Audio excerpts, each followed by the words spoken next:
$9.95 plus free shipping.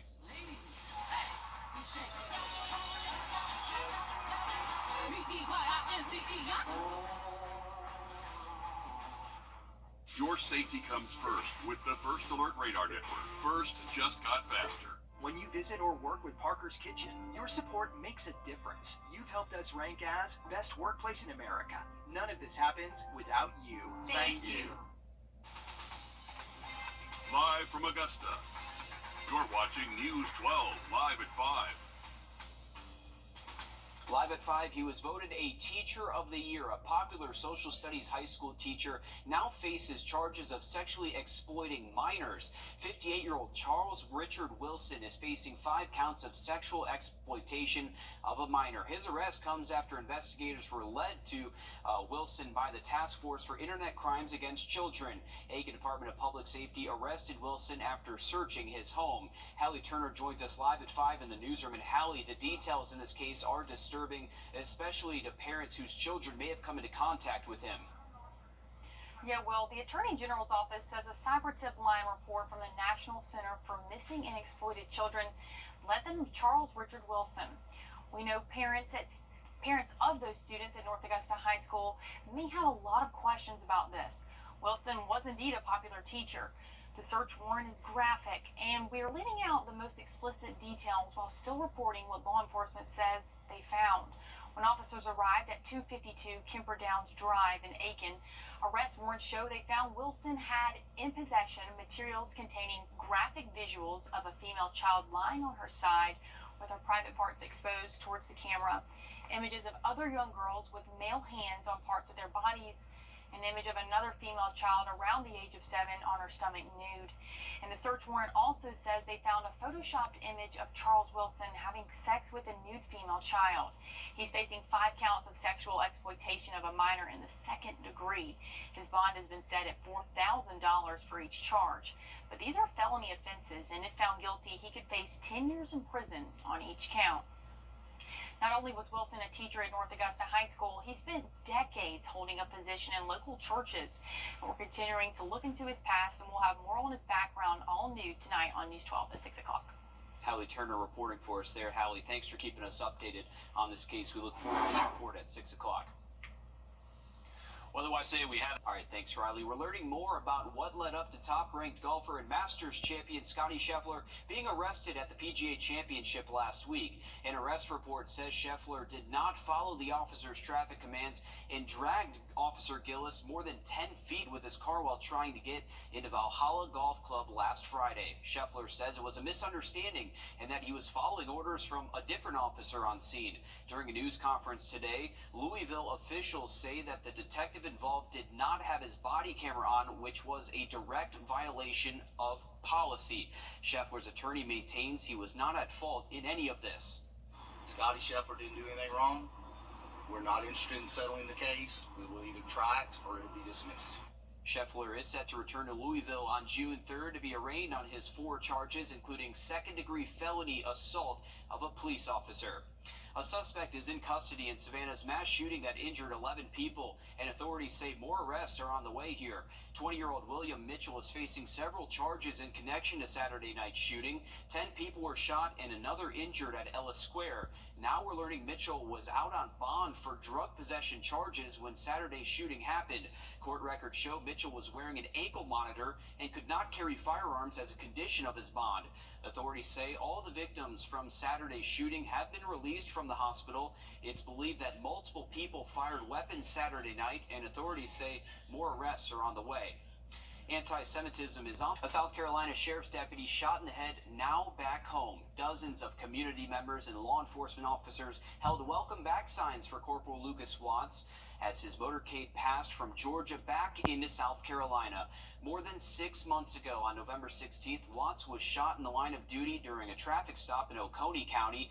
Miraculously, he survived, though his injuries are very severe. He spent the past several months at a rehab facility in Georgia. His return home, very emotional for a lot of people, including strangers.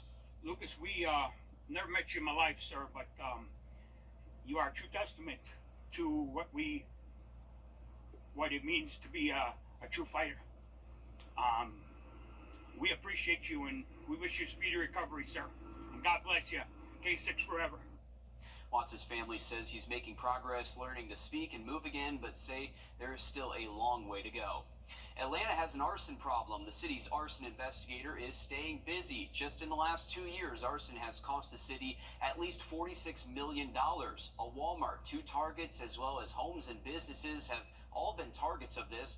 It's also cost the lives of 3 people. The city's arson investigator says his job is about finding suspects accountable and giving families closure.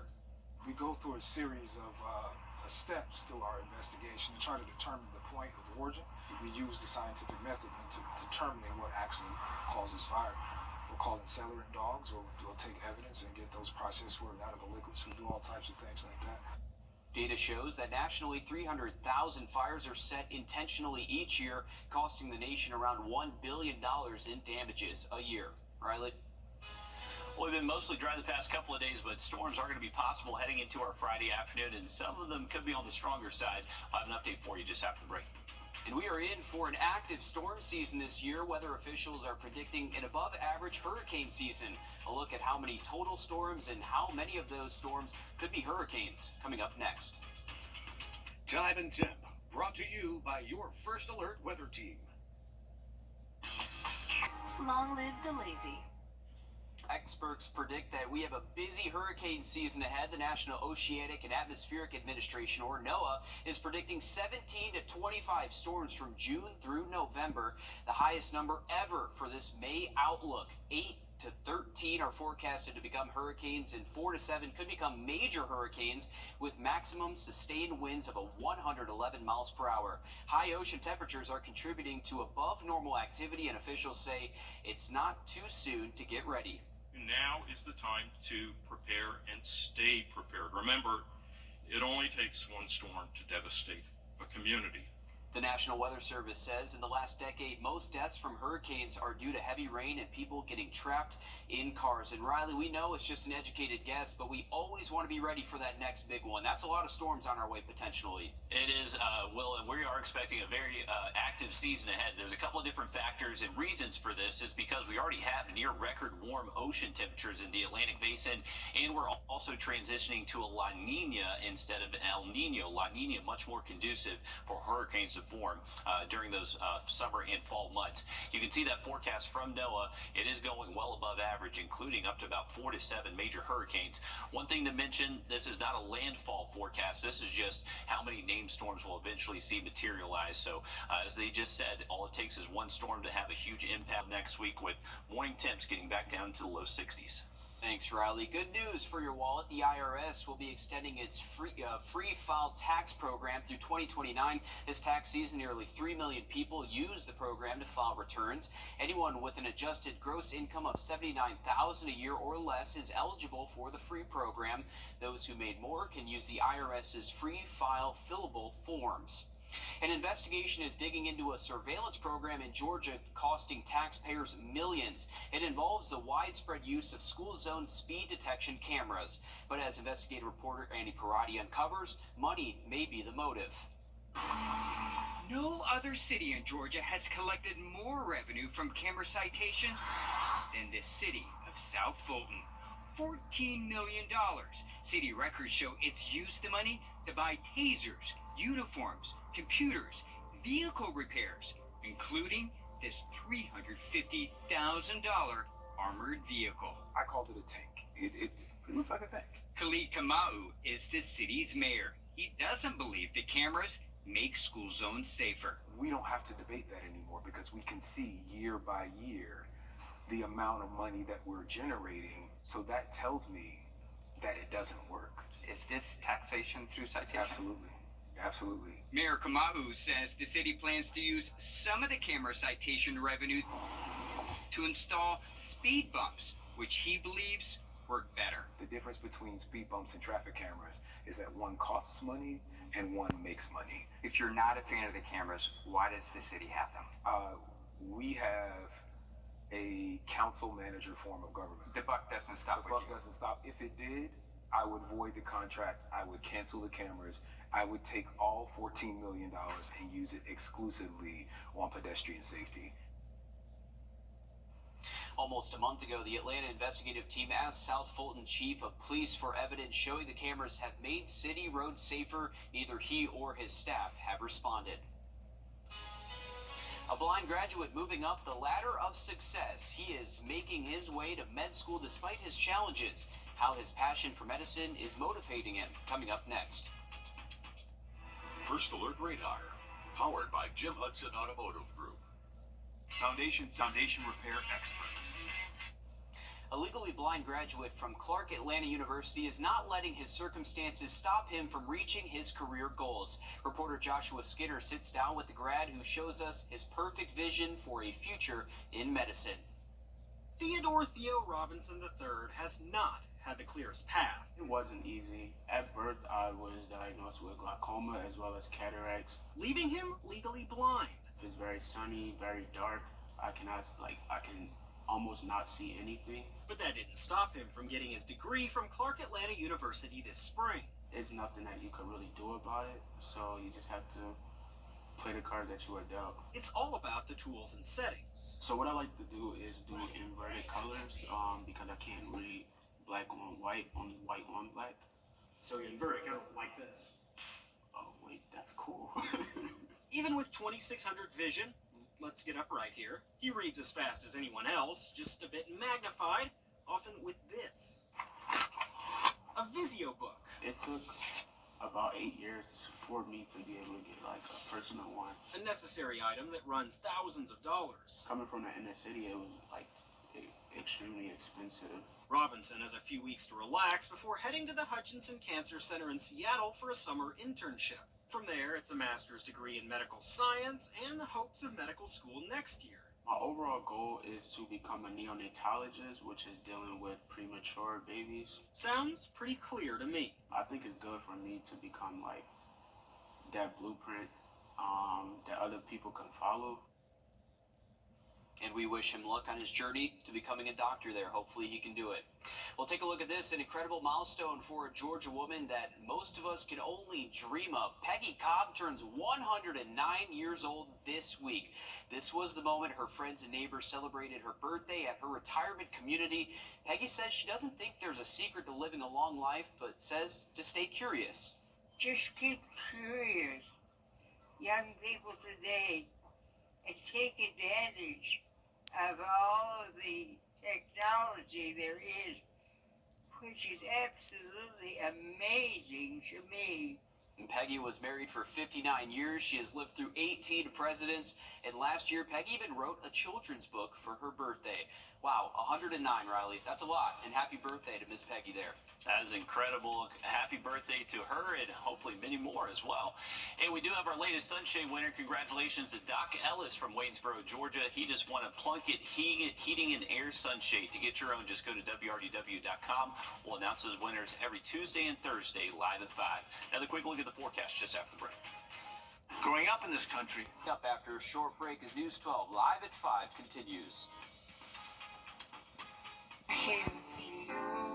I'm Nora O'Donnell with the CSED News.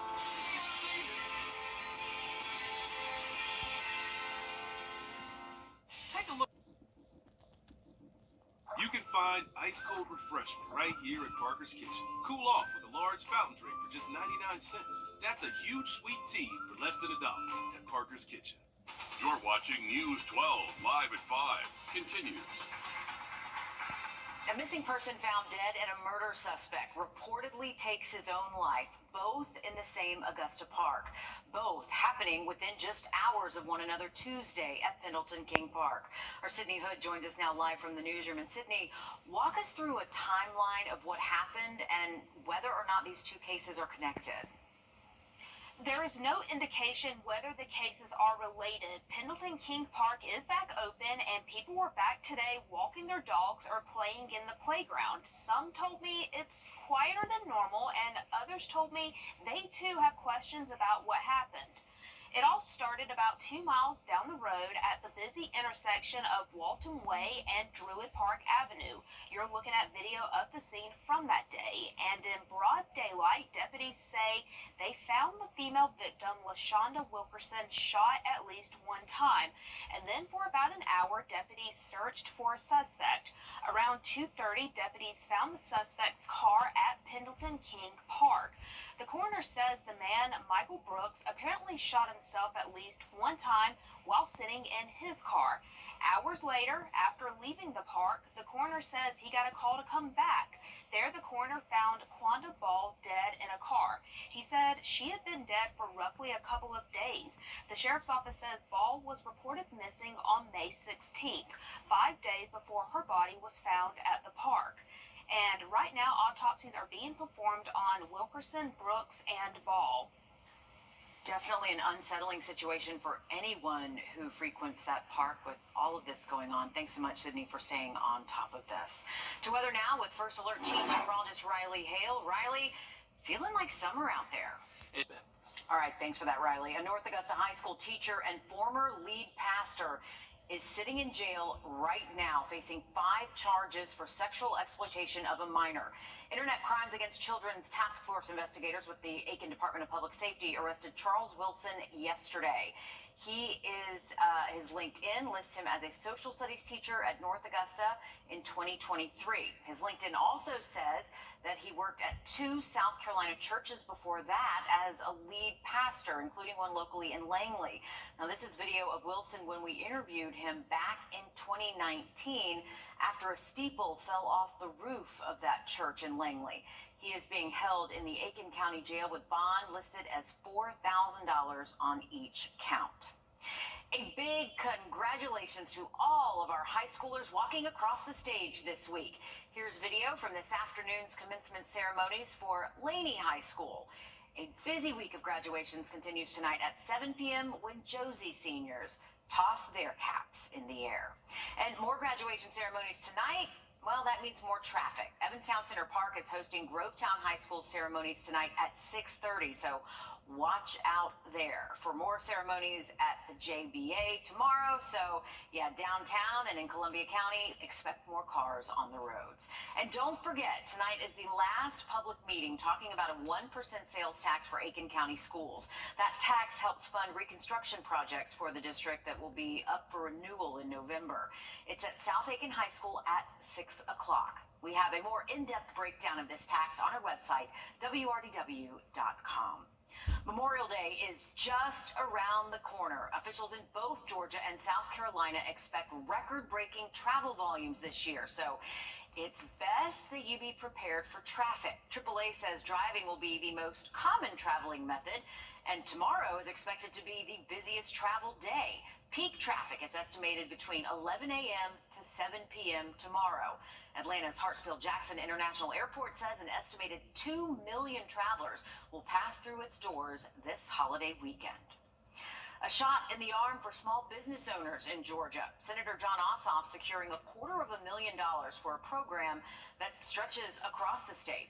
Our Georgia State House reporter Abby Kasoris has the details. Close to 2 million Georgians work at or own a small business. They've been called the backbone of our economy. The University of Georgia has 18 small business development centers scattered across the state, connecting entrepreneurs with money, mentors, and men and women to do the work.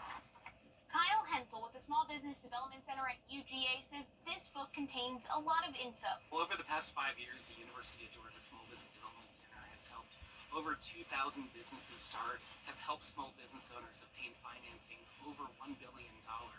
According to the U.S. Small Business Administration, more than 99% of all Georgia businesses are small, but fewer Georgia women and veterans operate those companies. A portion of these funds will help with their certification. We offer no-cost consulting as well as low-cost training in order to help small businesses grow. Georgia Senator John Ossoff says the program's goals are clear. We want to empower Georgians to start businesses and to succeed so they can create wealth for themselves and their families, create great products that are sold around the world, and create jobs. The offices are scattered throughout the state. It's about making sure that entrepreneurs in every region of the state, not exclusively in the major metro areas, have access to capital, access to mentorship, and access to markets. 81% of Georgia small business owners say that they're struggling to pay for the rising costs of goods and services. These centers offer online and in-person courses to help businesses succeed. In Atlanta, I'm Abby Kasoris.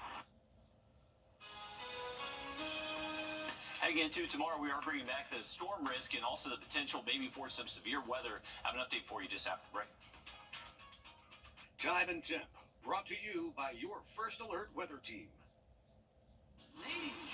Turn severe. This is going to be thanks to just a little bit hotter temperatures, so high temps will be hitting the 90s all the way through Monday. That's when a cold front does start to show up, so that's why our storm chances do increase a tad for Monday, but we do dry out behind it. So Monday, Wednesday, Thursday next week, those high temps will drop back down to the 80s, and morning temps will feel a little bit more comfortable.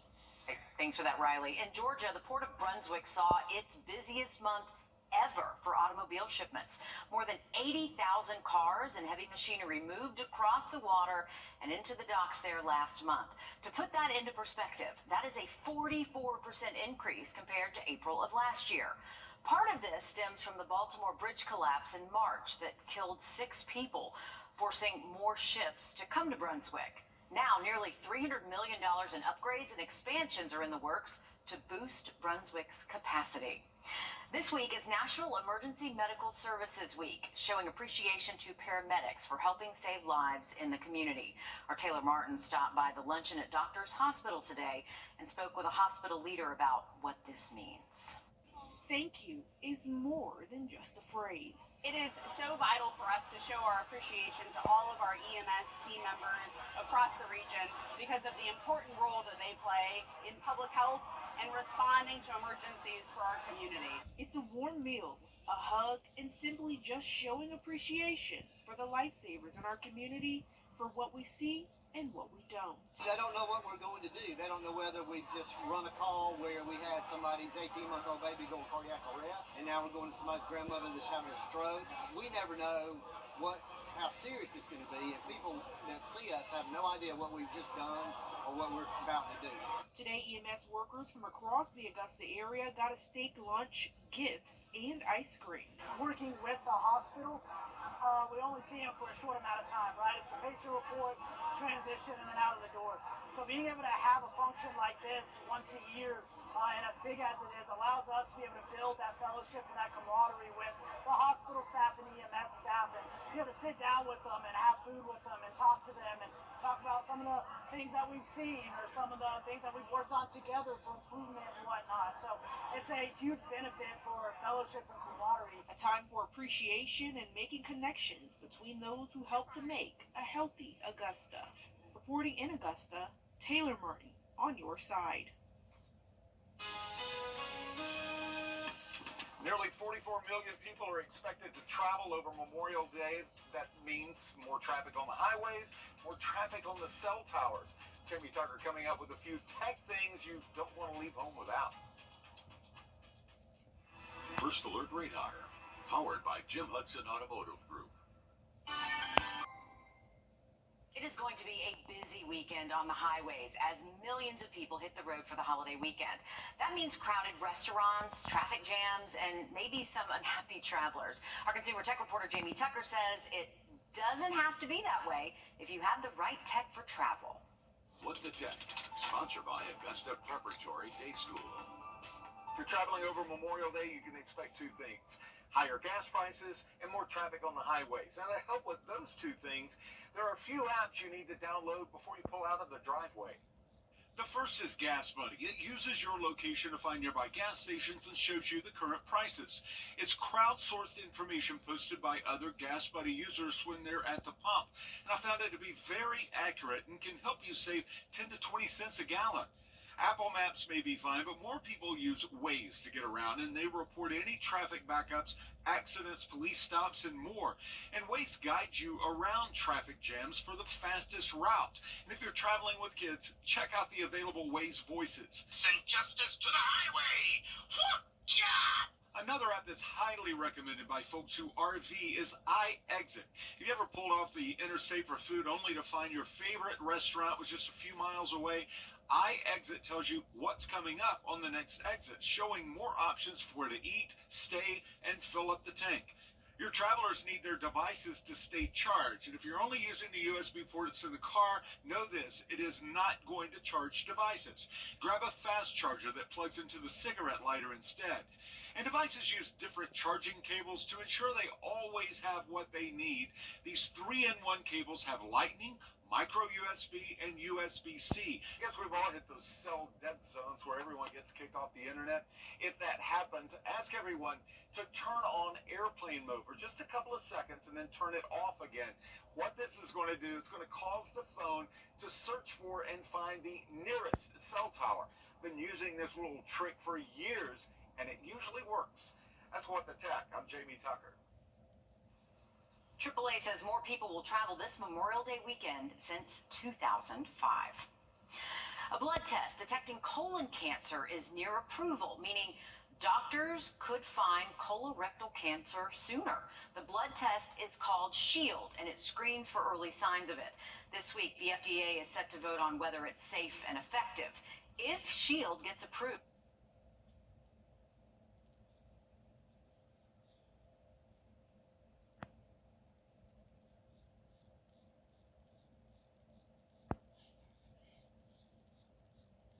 test for colorectal cancer that meets requirements for Medicare reimbursement. A happy ending for two loggerhead turtles in South Carolina. Bree and Guier are back healthy and thriving in the ocean. Yesterday, the South Carolina Aquarium released them in the Atlantic. These two turtles have spent the past few months in rehabilitation at the aquarium after being rescued. Bree was stranded on a beach covered in leeches and was diagnosed with debilitated turtle syndrome last June when she was rescued. Guier was stranded too with a severe case of pneumonia. Many of our local South Carolina high school football teams are hitting the gridiron to get some work in one final time before summer break. News 12 Sports Director Dan Booth joins us live from many of our local South Carolina high school football teams are hitting the gridiron to get some work in one final time before summer break. News 12 Sports Director Dan Booth joins us live from Silver Bluff High School, where the Bulldogs are moments away from kicking off their annual spring game. Dan? Meredith, now we have a fun atmosphere out here tonight at Silver Bluff. Fall will be here before you know it, and the Bulldogs are getting ready, doing a lot of different types of workouts. As of right now, they're currently coming back from a water break, but when they do, they'll be working back on 11-on-11 drills again.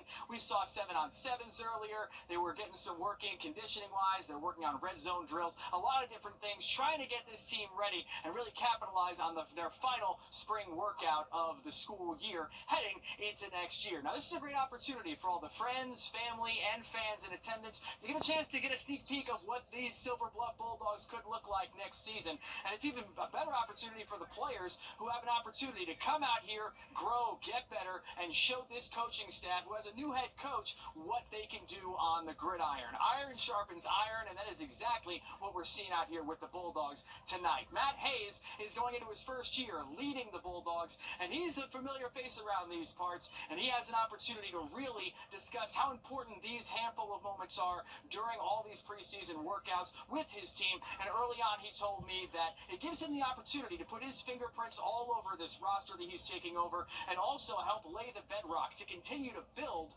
on the continued success that Silver Bluff has had on the gridiron over the years. This idea that a small group of men with the same ideas, the same goals can accomplish a lot of things. And so I think setting that identity early on is key. That is the foundation. And these guys trusting in me, trusting in this coaching staff, and this is the time of the year where we're getting to know each other. There are a few people who I've met who have as much passion and energy and support towards this program as Coach Hayes has. He's been with this program on and off over the years and was a part of two state championship teams in 2000 and 2001, one as a player and the other as a coach. And believe me, you can hear him out on the field today. It's fun hearing this energy and just being a part of everything that Silver Bluff's going on tonight, knowing that we have a lot of our teams wrapping up their spring workouts tonight. All right, I love it, Dan. Love it so much because we're already excited for fall and football, and this is just helping with that, so I appreciate it. Riley? Oh, football season can't get here soon enough, but we do have a nice summer to enjoy, and it's going to feel like summer over the next couple of days. High temps should be in the low 90s for Memorial Day Monday, and storms will be possible. Now, the quick look at that 7-day just after the break. BrandSmart US 99 and above for a limited time only at BrandSmart USA. Here in Georgia, We now have, mascots. They are so important to us, but the live ones mean a lot to the University of Georgia. Of course, we just welcomed UGA 10, or Boom, last year. And out in Texas, West Texas A&M University is training its next live mascot. This is Doc. What's up, Doc? How cute is he? He'll eventually become Thunder 15. Herdsmen are training the Buffalo Calf for the spotlight when Thunder 14 retires. The training includes getting Doc used to all the noise that comes with game day. Riley, we know how loud it can get in a football stadium. It definitely can. And Rich and I were talking about this earlier, how I guess they got to mimic some crowd noise to get him prepared for that coming out of the tunnel, first game out. But looks like he still has a few years to kind of grow into that position. Yeah, and some horns to grow too. Absolutely, yeah. He's got to work on that before I think he becomes a big, tough mascot. That's right. Thunder 15 in the making right there. Hey, here's a look at our Beach Island camera. You can see some of these puffy cumulus clouds. And the difference today, they're a little bit taller, not quite as short as what they've been the past couple of afternoons. So potentially, we could see an isolated storm past sunset tonight, mainly along and north of I-20, then tracking more storm chances tomorrow. All right, thanks, Riley. Thanks for joining us. That's it for us live at 5. News 12 at 6 o'clock is coming up next.